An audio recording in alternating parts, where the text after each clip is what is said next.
കുടുംബശ്രീ സംസ്ഥാന കമ്മിറ്റിയുടെ ആഭിമുഖ്യത്തിലുള്ള ഊർജ്ജ സംരക്ഷണ ജാഥ കൊല്ലം ജില്ലയിൽ പര്യടനം ആരംഭിച്ചു. ജാഥയ്ക്ക് വിളക്കുടി ഗ്രാമപഞ്ചായത്തിന്റെ ആഭിമുഖ്യത്തിൽ കുന്നിക്കോട്ട് സ്വീകരണം നൽകി. CDS തലത്തിൽ ഊർജ്ജ സംരക്ഷണ സന്ദേശം താഴെത്തട്ടിൽ എത്തിക്കുന്നതിനാവശ്യമായ പ്രചാരണ പ്രവർത്തനങ്ങളും സംഘടിപ്പിച്ചിരുന്നു. സ്വീകരണ സമ്മേളനത്തിന് വിളക്കുടി ഗ്രാമപഞ്ചായത്ത് പ്രസിഡന്റ് മിനി ജോസ് പ്രകാശ് അധ്യക്ഷയായി. Pathanapuram block panchayat vice president Muhammad Aslam യോഗം ഉദ്ഘാടനം ചെയ്തു. പറയുന്നതും പ്രവർത്തിക്കുന്നതുമായി യാതൊരു ബന്ധവുമില്ല.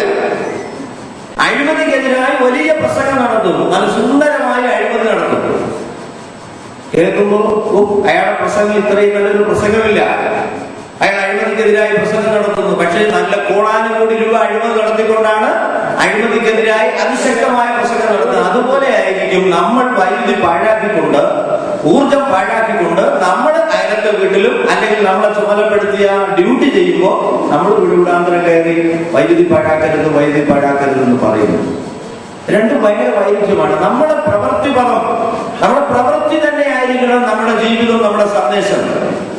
ബ്ലോക്ക് പഞ്ചായത്ത് അംഗം R. അനിൽകുമാർ, ഗ്രാമപഞ്ചായത്ത് വൈസ് പ്രസിഡന്റ് R. അജികുമാർ, ഗ്രാമപഞ്ചായത്ത് അംഗങ്ങളായ ജിതേഷ് കുമാർ, S. സജീവ്, മിനി സുരേന്ദ്രൻ തുടങ്ങിയവർ സംസാരിച്ചു. News bureau, Punalur.